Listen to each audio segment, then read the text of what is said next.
Selatan. Kebetulan nih Pak, hari ini saya ada tugas di model 3.1 demonstrasi konstitua yang bertemakan keputusan kepemimpinan kepada iya Pak, yang pernah ada kasus yang dihadapi oleh Bapak yang berkaitan dengan kedisiplinan siswa yang masih sulit diterapkan di sekolahan.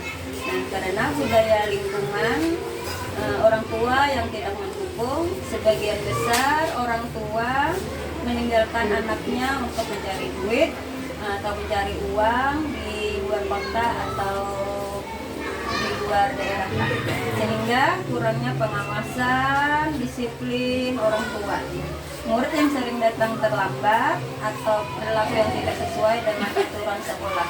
Di sisi ini menegakkan disiplin, namun di sisi lain ada rasa kasihan karena kurangnya kasih sayang dari orang tua. Nah, Pak, di sini mungkin kita sharing aja apa yang kebiasaan yang Bapak ambil keputusan nih Pak ya. Untuk yang pertama nih Pak, ya, saya bertanya kepada Bapak, apakah selama ini bagaimana Bapak dapat mengidentifikasi kasus-kasus yang merupakan dilema etika atau bujokan moral Pak? Ya memang Bu, pada umumnya di sekolah itu kejadian seperti itu sering terjadi, misalnya yang jadi ibu tadi siswa datang terlambat. Nah, itu karena banyak faktor Bu. Iya Pak. Antara lain misalnya orang tuanya tadi mencari nafkah keluar daerah. Nah sekarang sehubungan dengan pertanyaan Ibu, selama ini saya mengidentifikasi terlebih dahulu kasusnya. Kemudian apabila kasus tersebut terkait masalah hukum, menurut pendapat saya itu baik masuk ke bujukan moral karena ada hubungannya dengan kebenaran lawan kesalahan. Nah kemudian akan tetapi apabila kasus yang saya hadapi adalah memiliki pilihan yang saya anggap sama-sama benar, maka termasuk ke dalam dilema etika, begitu. Oh ya, ini Pak. Untuk yang kedua ya Pak ya, pertanyaan saya, selama ini bagaimana Bapak menjalankan pengambilan keputusan di sekolah Bapak, terutama untuk kasus-kasus yang dimana ada dua kepentingan yang sama-sama benar atau sama-sama mengandung nilai kebaikan?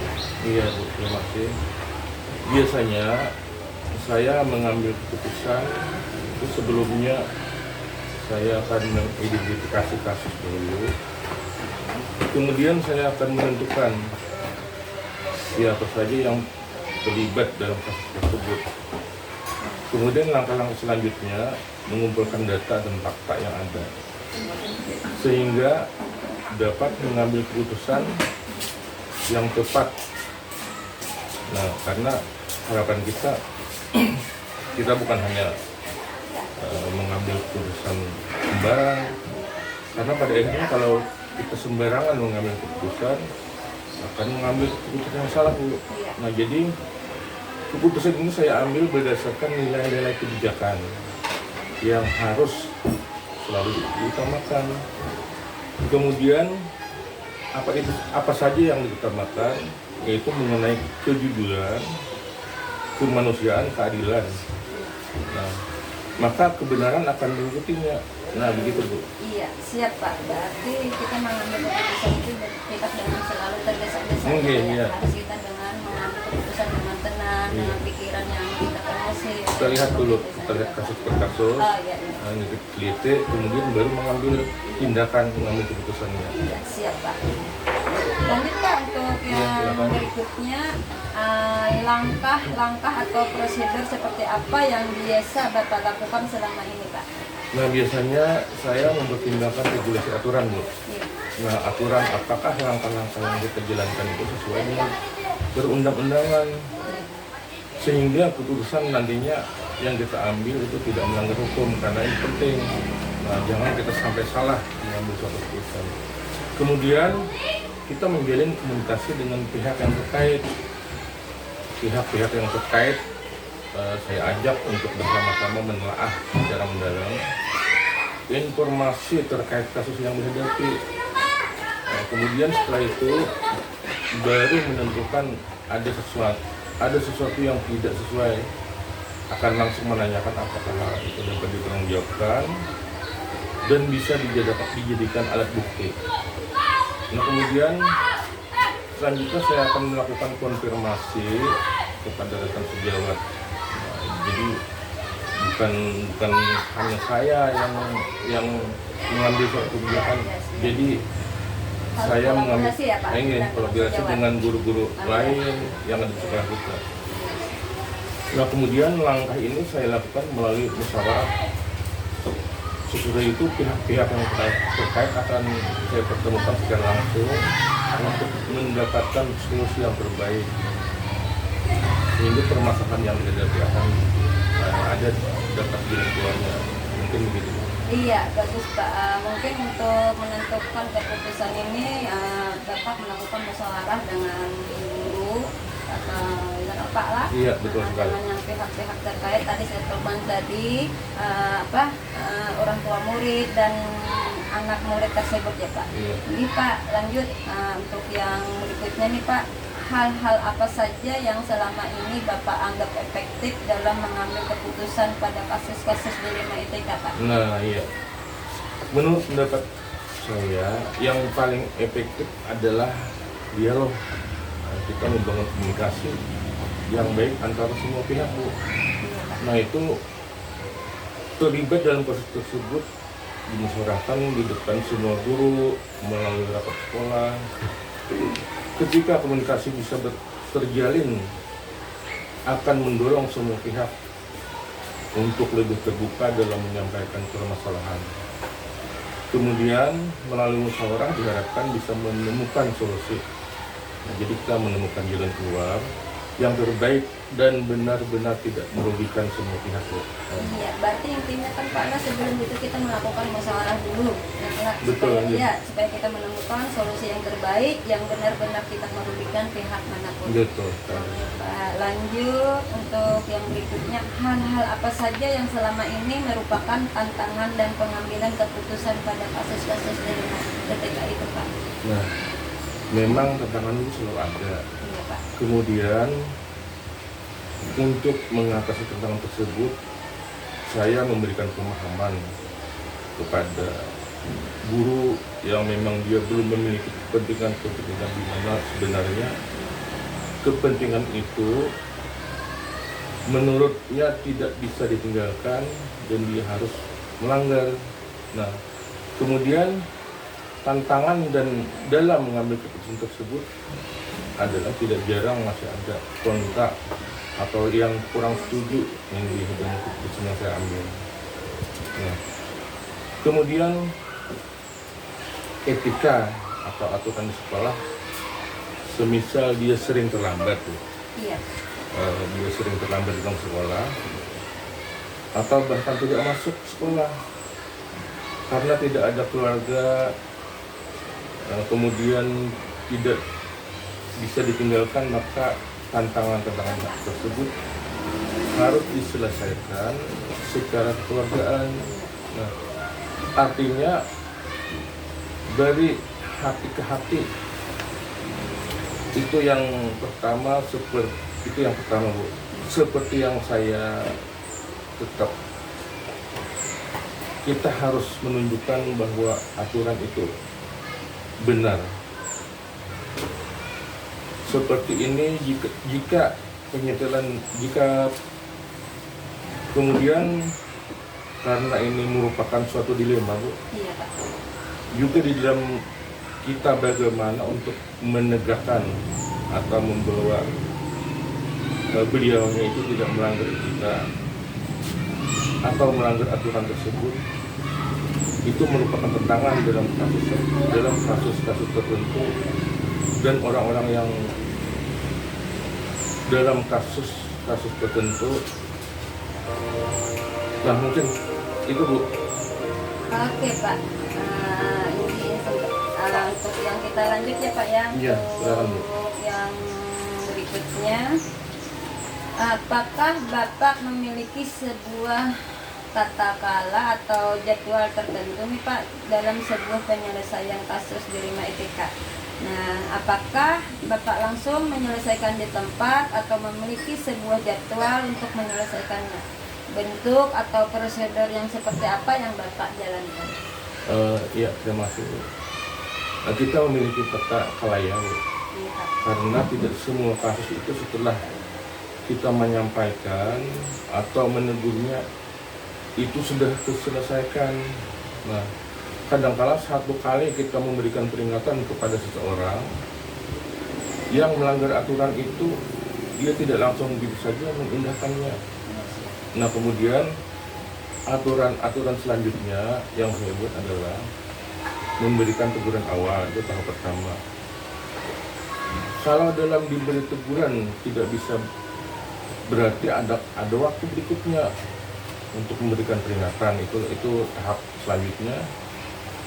Nah, berarti ada tata kala di mana untuk menyelesaikan kasus tertentu dengan tata cara yang pertama seperti yang saya sampaikan tadi. Yang pertama adalah memberikan teguran, kemudian peringatan, sehingga tentunya dengan pengertian apa yang merupakan aturan sekolah yang harus kita patuhi. Iya, Pak. Aturan itu adalah tetap acuan pertama yang digunakan untuk mengambil keputusan, Bu. Iya Pak, untuk kata klien ini mungkin yang pertama seperti yang Bapak sampaikan tadi adalah memberi teguran, kemudian peringatan dan sebagainya. Iya. Ya, sehingga tentunya dengan pengertian apa yang merupakan aturan-aturan di sekolah yang harus kita dipatuhi. Mungkin begitu ya Pak? Iya, betul. Ya, Pak. Lanjut Pak untuk Ya, yang ini silakan. berikutnya.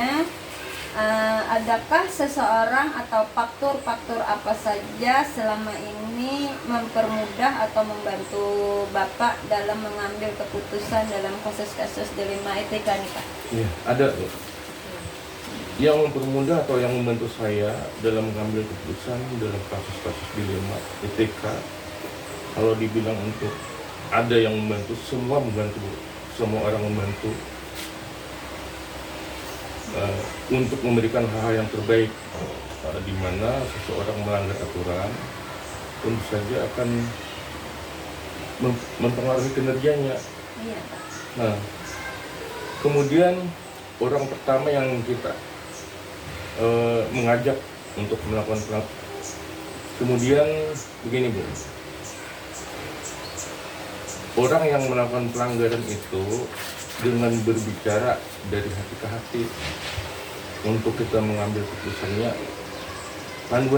panduan acuannya adalah dengan merekrutmen taati regulasi yang ada atau aturan yang ada itu tidak bisa regulasinya yang ada. Kemudian bagaimana kita bisa memberikan pemahaman regulasi kepada orang yang melanggar aturan itu merupakan langkah-langkah dari pendekatan kita dan memberikan pemahaman kepada orang tersebut. Iya Pak. Oke. Mungkin untuk mengambil keputusan itu kita harus haruskan dulu taati regulasinya yang ada atau aturan yang ada, dengan tidak bisa kita mengambilnya ya Pak ya. Iya. Oke. Baik Pak, untuk pertanyaan yang terakhir nih Pak, dari semua hal yang telah disampaikan, pembelajaran apa yang dapat Bapak petik dari pengalaman Bapak mengambil keputusan di 5 ITK itu Pak? Nah, iya Bu, yang kita petik dari semua percakapan ini bahwa semua permasalahan itu dapat diselesaikan dengan saling memberikan dukungan, bahwa memberikan pemahaman bahwa apa yang kita lakukan itu semua ada konsekuensinya, sehingga aturan yang sudah dibuat itu harus ditaati, dan bukan untuk dicari celahnya, bukan untuk dicari kesalahannya, Bu. Iya. Nah, dengan pemahaman tersebut, maka dilema etika ini tidak akan muncul ketika seseorang sudah sama-sama memahami ada aturan-aturan yang atau regulasi yang sudah dibuat untuk ditaati, itu yang kita bisa petik, Bu.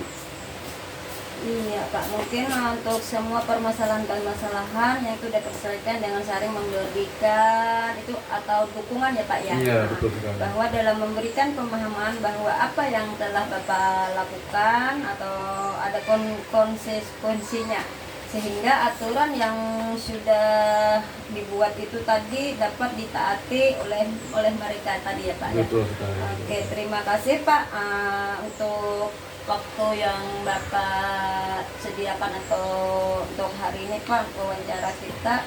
Alhamdulillah berjalan dengan lancar. Saya ucapkan terima kasih. Mungkin saya pamit ya Pak ya. Iya, Bu. Ya, terima kasih Bapak. Sama-sama. Oke, Kalau mendoakan, Bu, mudah-mudahan tugas-tugas ini berjalan lancar. amin. Kalian sebagai guru penggerak di sekolah kita ini dapat menjadi contoh bagi teman-teman kita di yang lain. Amin. Sehingga apa itu namanya, nilai akhir ujian itu kan menentukan kualitas sekolah kita nih. Iya, siap, Pak. Nah, kebetulan Ibu hari ini mengajar di kelas 6 Pak. 6. Nah, jadi ini tepat sekali, Bu. Jadi kalau doakan mudah-mudahan biar ini kedepannya sukses dan lancar. Amin. Terima kasih Pak. Ini Pak, terima kasih banyak Pak atas doa yang Bapak berikan. Semoga dalam saya mengikuti guru penggerak ini dapat membawa perubahan-perubahan yang ada di sekolah kita sini Pak.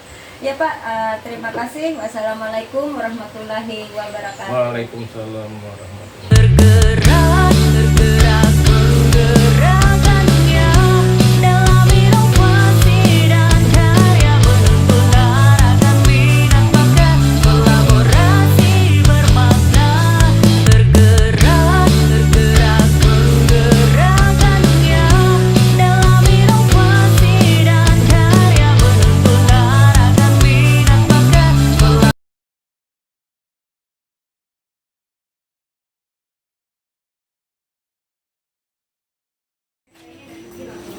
Assalamualaikum warahmatullahi wabarakatuh. Waalaikumsalam warahmatullahi wabarakatuh. Apa kabar Ibu Rahma hari ini?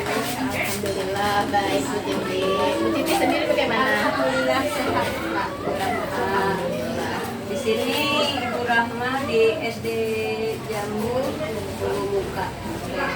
Kebetulan Ibu Rahma kemarin guru penggerak angkatan berapa? Bu? Iya, angkatan 6. Angkatan 6. Alhamdulillah. Mungkin saya mudah-mudahan juga nantinya akan mengikuti jejak Ibu Rahma yang berhasil di angkatan 6. Kebetulan saya di sini Bu, di sini saya angkatan 10. Ya, semangat Bu Titi. Semangat, harus semangat ya. Mudah-mudahan saya nantinya dapat mengikuti jejak Ibu Rahma sebagai akhirnya menjabat jadi kepala sekolah di SDN Jambu Bulu. Baik Ibu Rahma, mungkin ada waktunya hari ini? Iya, mungkin bisa. Alhamdulillah. Ini kebetulan waktu luang hari ini. Masya Allah, alhamdulillah ya Ibu. Di sini kalau Ibu ada kebetulan ada waktu luang, boleh kita wawancara, bincang-bincang. Boleh banget. Boleh. Sekedar kita bincang-bincang di sekolahan Ibu tentang ini pengambilan keputusan berbasis nilai-nilai kebajikan sebagai pemimpin. Nah, sekarang Ibu sudah menjabat di SDN Jambu Bulu ini sebagai pimpinan gitu ya Bu ya?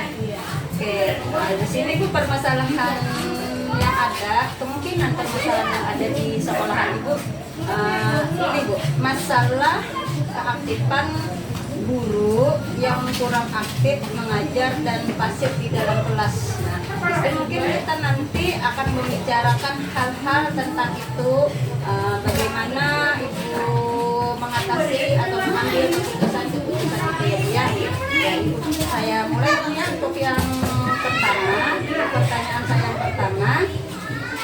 Selama ini bagaimana Ibu dapat mengidentifikasi kasus-kasus yang merupakan dirima ETK atau pembobolan?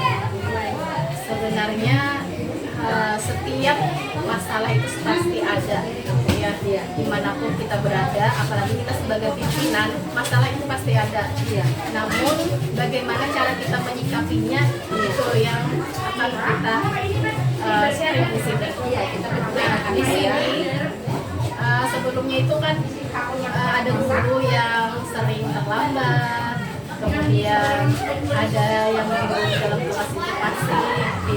Nah itu kita identifikasi dulu masalahnya. Nah penyebabnya apa? Kemudian kita identifikasi masalah, kita kemudian kumpulkan data, kemudian kita renungkan, kita bicarakan bersama-sama. Nah, kenapa terjadi masalah seperti itu? Ya kita adakan coaching lah. Iya, Nah, coaching. iya betul. Nah, disitulah kita ilmu dalam guru penggerak ini dipakai, ilmu coaching itu dipakai, Bu. Ya, berarti kita mengambil keputusan itu kita harus sesuaikan dengan jalur coaching itu ya, gimana Ibu mengambil keputusan itu. Iya, betul sekali.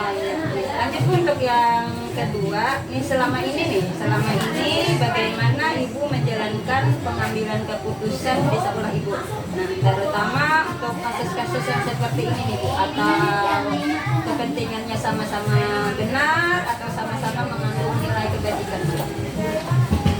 Setelah kita lakukan identifikasi data, kemudian kita coaching. Nah, di situ kita mendapatkan hasil dari musyawarah kita tadi. Di situ kita dapat mengambil keputusan. Nah, di mana kita harus secara tepat mengambil keputusan yang menguntungkan sebelah pihak, bukan hanya sebelah pihak yang diuntungkan, tapi untuk kepentingan bersama. Oke, berarti kita mengambil keputusan itu kita harus sama-sama dari salah satu pihak mengambil keputusan yang sama-sama supaya keputusan itu benar ya Bu. Oke, lanjut Bu, yang ketiga, langkah-langkah atau prosedur seperti apa yang biasa Ibu lakukan selama ini Bu? Yang pertama, kita harus mempertimbangkan Iya. apakah itu regulasi aturan atau itu masalah yang besar, atau bisa kita perbincangkan terlebih dahulu. Kalau kita bisa menyelesaikan masalah dengan coaching dan permusyawarahan, itu kita bisa selesaikan. Tapi kalau itu menyangkut jalur hukum, Iya. dan alhamdulillah tidak pernah terjadi jalur hukum itu. Iya, sebenarnya kalau menyangkut jalur hukum berarti kan melibatkan pihak lain. Pihak lain ya. Iya. Tapi pengambilan keputusan ini Ibu gunakan dalam musyawarah Iya. ya.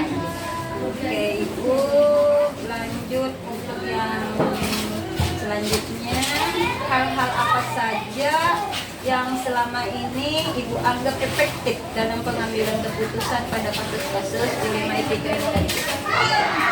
Secara umum kita itu tadi pertama musyawarah tadi, kita bicarakan dari hati ke hati, kita sentuh hatinya, kemudian kita ajak bagaimana supaya yang guru bersangkutan tadi bisa memperbaiki sikapnya agar lebih baik lagi. Kita komitmen bersama untuk memperbaiki dan meningkatkan untuk sekolah ini. Iya, mungkin harus ada kerjasamanya Ya, gitu harus Bu, ya. berkolaborasi dengan guru-guru yang lain. Oke, mantap Ibu.